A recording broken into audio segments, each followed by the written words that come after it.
Back on the Young Turks. Now I want to talk to Congressman Debbie Wasserman-Schultz. She's from the 20th Congressional District of Florida. Congresswoman, thank you so much for joining us. We appreciate it. Oh, thanks for having me, Jank. It's good to be with you. It's good to have you here. So now, of course, there's a lot of discussion about what can get through the House as far as health care is concerned. Obviously, a public option is the focus. Representative Gita-Halva is saying that he thinks that they have 218 votes for Medicare plus 5%. That is the latest version that they're supporting. Do you think he's right about that vote count, first of all?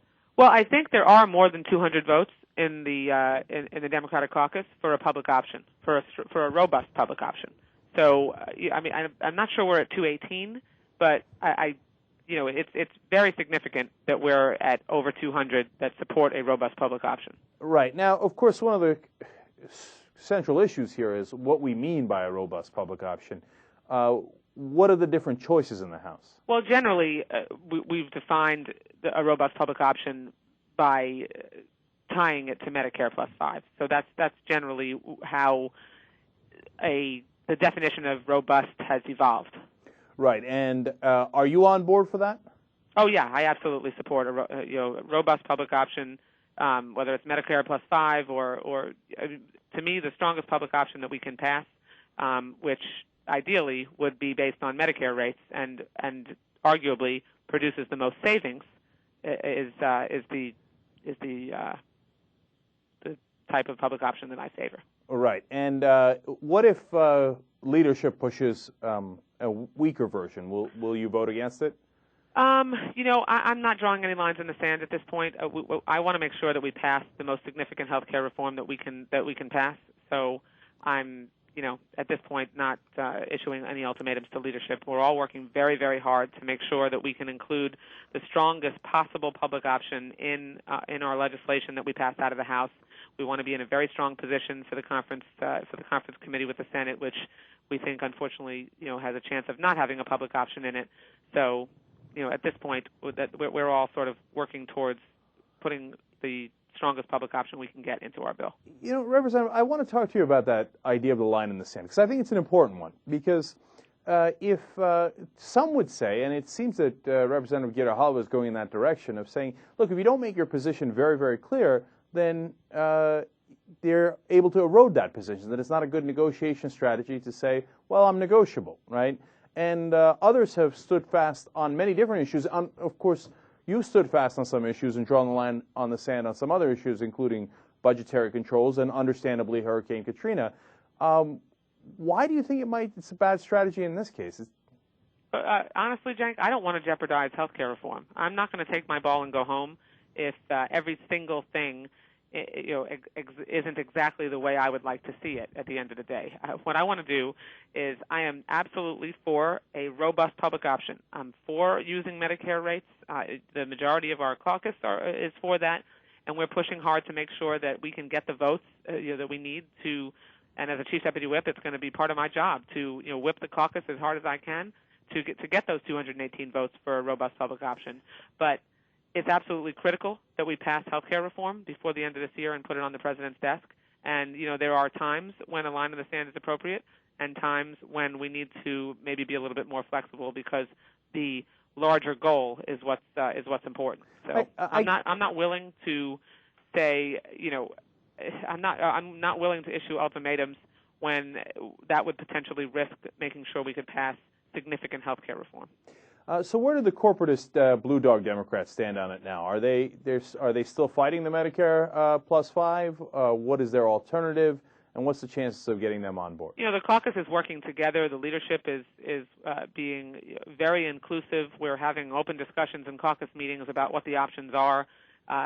We've got so basically everybody's at the table that wants to be at the table, and so there's no one really pushing for one particular option. We are all for the 3 pillars that President Obama laid out in his joint address to Congress, and that's to make sure that any health insurance covers everyone, that doesn't have coverage, provides security and stability to those who don't have it, and brings down the overall cost. So we're using those broad principles, and we're debating what we can get. Like I said, 218 votes to pass. And our overriding goal is to make sure that the House bill, is in the strongest possible position for conference when we know obviously we'll come out with some compromises at that point. We're talking to Congresswoman Debbie Wasserman-Schultz from Florida. What I guess I don't understand is what the Blue Dog strategy is for cost containment. I'm not a Blue Dog, Jenk, so I couldn't really describe for you what the Blue Dog strategy is. No, of course you're not a Blue Dog. I'm just asking, in caucus, do they say, oh, look, hey, I got to tell you, Representative, we got a great idea for cost containment, and let's try to push it, or do they not even bother making the case? Well, there are Blue Dogs and New Dems and others who make the argument that negotiated rates is a more appropriate way to pursue a public option, and that is going to. But that would definitely be less cost containment. It would have higher costs, and they're supposed to be pro-fiscal responsibility. I'm just trying to get a sense of what their argument is. Do they say, does that justify lower costs? I don't get it. Jank, you're putting me in a real awkward position because I'm not a Blue Dog, and so I don't. It's hard. I'm not going to criticize the Blue Dogs because I think their goal. We all have the same goal, and that's to get comprehensive health care reform passed. My suggestion is you have a Blue Dog on your show and get them to defend it. All right, it's not my job to do that. All right, fair enough. So let me ask you about one other thing. It's as far as the politics of this is concerned. Now on the Senate side, they're talking about an opt-out version of the public option, and it sounds like it's an interesting idea. Are you familiar with what Schumer and Carper are talking about? They just introduced it, I think, yesterday as an idea. No, I've heard of the trigger, which we've been talked about for a while now, but I have not heard anything about an opt-out. The opt-out idea is pretty simple. You get the public option on by the federal government, but different states can opt out of it. But they have to proactively opt out of it, either through their state legislature or maybe even a referendum or act of the governor or a combination thereof. And then that gives, red state senators, whether they're Democrats or Republicans. But why? Then we're leaving that state's.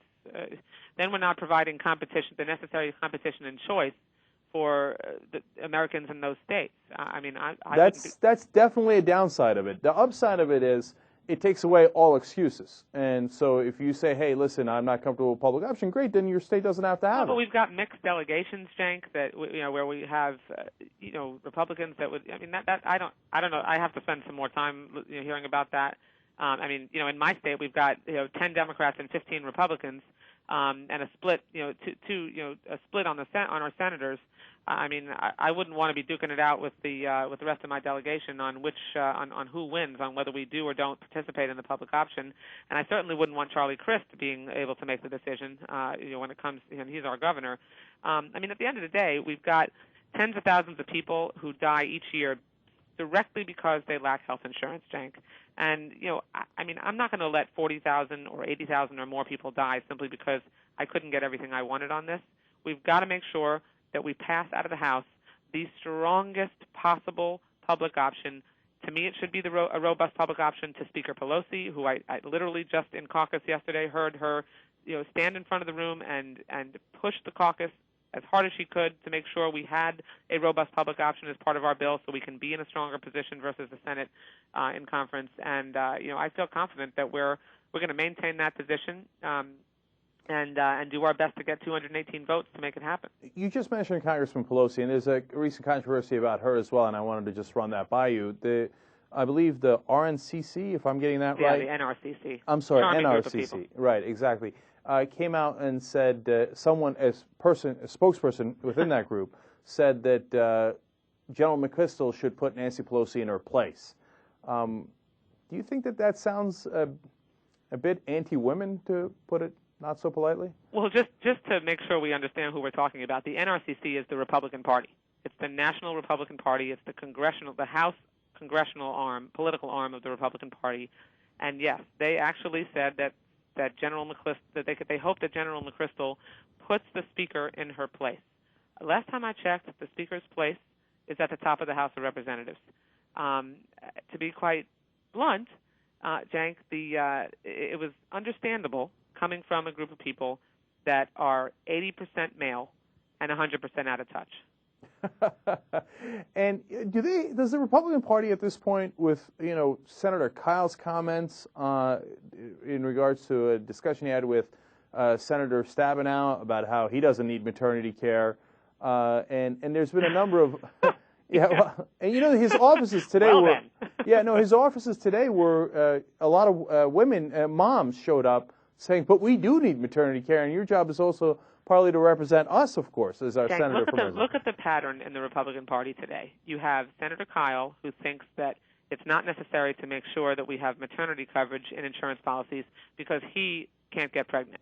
You have Bob McDonnell in Virginia, That's right, who wrote a thesis and actually said that women damage families when they work outside the home.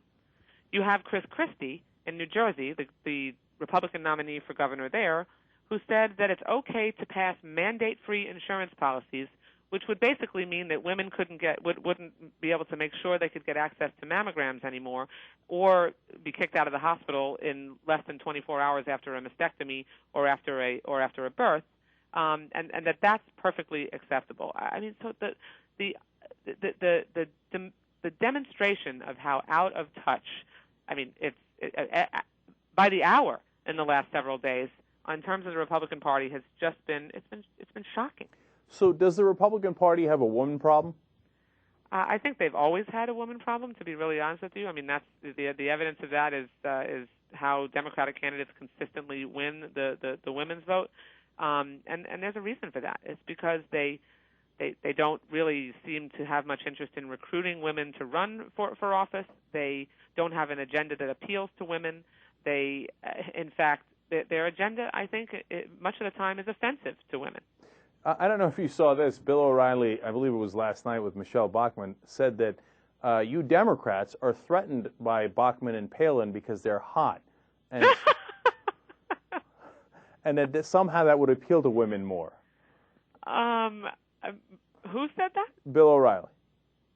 Okay. Well, again, the sexism that runs as deep as has been evidenced in the last few days in the Republican Party, even permeates their voices on the air. I mean, I don't even know what to say to that. That's just. I mean, what I found curious about it is he thought that somehow they appeal to women more, and that's why Democrats are afraid of them. But they appeal to women by being hot. Yeah, Ann Coulter actually said something similar. That, in fact, Ann Coulter, I remember, brought me into it a few months ago and said that the reason that I was critical of Sarah Palin was because I was jealous about her looks. And that Democratic voters across the country were coming to my defense because that they were upset because Sarah Palin was hot. So I mean, to even be having a discussion about looks when it comes to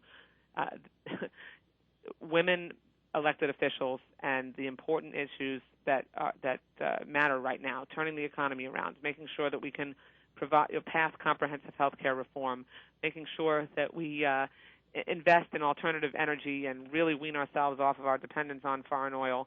Those are the issues that are important to women voters. And to trivialize what's important to women voters by suggesting that looks is what matters, or suggesting that, like Chris Christie did, that John Corzine's support for universal pre-K in New Jersey is tantamount to babysitting, just shows the lack of respect that they have for women. But on the other hand, I can see their point, because I remember when the Republicans were in charge, I was quite jealous of Dennis Hastert looks. And it bothered me a lot. And as a talk show host, I'm jealous of Rush Limbaugh's looks every day. And, I'm just not gonna go there on other people's looks. People in glass houses. That's probably a wise idea. I certainly shouldn't go there. You can go there. I'm not going. All right, Congresswoman Debbie Wasserman-Schultz, we really appreciate you coming on the Young Turks. Thanks so much, Hank. Good to talk to you. Yep.